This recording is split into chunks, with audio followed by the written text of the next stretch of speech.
ज़र मुबादला या foreign remittances, foreign exchange currencies कमाने का तरीका।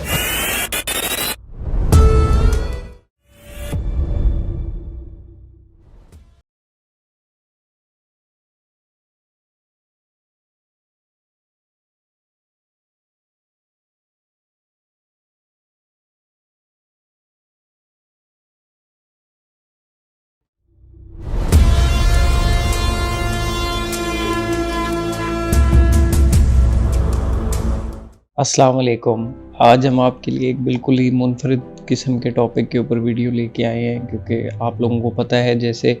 दिसंबर का महीना है और इस दिसंबर के महीने में पाकिस्तान में कुछ ऐसे वाक़यात रूनुमा हुए थे कि जिसने इस पूरी सोसाइटी के या इस सोसाइटी में रहने वाले तमाम लोगों के सोचने के तरीके को ही बदल दिया था। आपने ये बात सुन रखी होगी, जैसे आप सब जानते ही हैं कि टेररिज़्म एक सोसाइटी के लिए कितना ख़तरनाक साबित होता है, जिसमें टेररिज़्म के जो एक्ट्स होते हैं, कुछ ऐसे वाक़यात एक सोसाइटी में पेश आना शुरू हो जाते हैं, जिसकी वजह से एक खौफ की फ़िज़ा जन्म ले लेती है। लोग एक दूसरे के खून के प्यासे हो जाते हैं। अमन कहीं बहुत पीछे रह जाता है इन सारे मामलात में। और अगर कोई मुल्क ये सोचता है कि वो अपने मुल्क के अंदर टेररिज़्म की सेफ़ हेवन्स बना लेगा और दूसरे मुल्कों को बर्बाद कर देगा, तो ये पॉसिबल नहीं है। ये नामुमकिन सी एक सोच है कि अगर आप अपने मुल्क में टेररिज़्म की सेफ़ हेवन्स बनाएंगे और दूसरे मुल्क में टेररिज़्म प्रमोट करेंगे,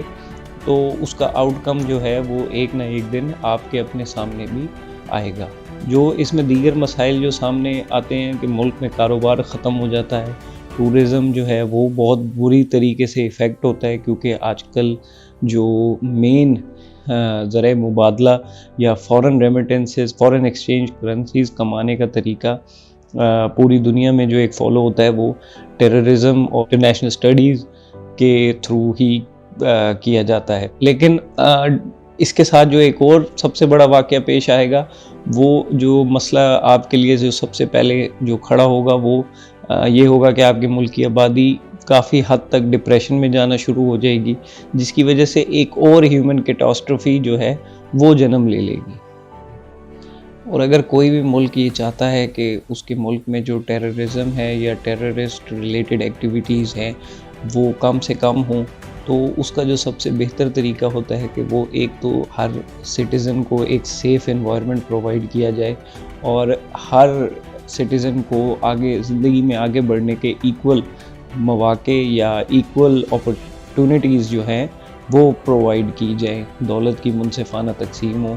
अगर आप ये सारा कुछ कर लेते हैं अपनी सोसाइटी के अंदर, तो आप ख़ुद इस चीज़ को देखेंगे कि किस तरीके से जो जुर्म का ग्राफ है वो कितनी तेज़ी से नीचे गिरता है।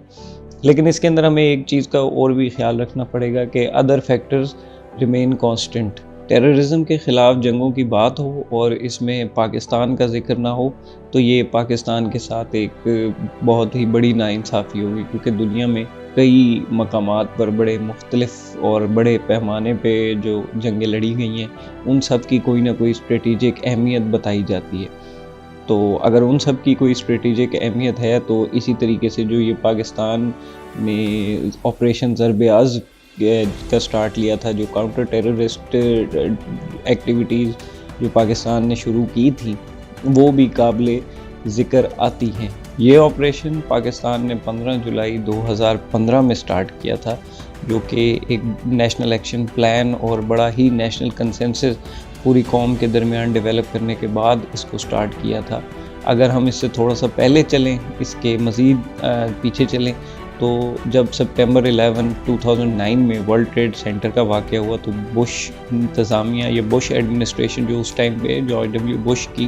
क़यादत में एडमिनिस्ट्रेशन काम कर रही थी, वो जो वर्ल्ड ट्रेड सेंटर के वाक़ये के ज़िम्मेदार थे, उनके खून की प्यासी हो गई। वो किसी भी सूरत में जंग चाहते थे और उन्होंने पूरी दुनिया को जो जॉर्ज डब्ल्यू बुश थे, उन्होंने एक किस्म का थ्रेट दिया कि either you are with us और you are with the enemy, कि हम किसी सूरत किसी को नहीं छोड़ेंगे जो हमारे साथ नहीं खड़ा होगा। क्योंकि अमेरिका का मानना था कि ये जितना भी टेररिज़्म वर्ल्ड ट्रेड सेंटर का जो वाक़या हुआ है, ये सारे का सारा अल-कायदा ने की है और अल-कायदा की जो सेफ़ हेवन्स हैं वो अफ़गानिस्तान में मौजूद हैं। तो वो किसी भी सूरत में अफ़गानिस्तान पे हमला करना चाहता था। उसने अल-कायदा के जो मेन टेररिस्ट थे उस टाइम के, उनकी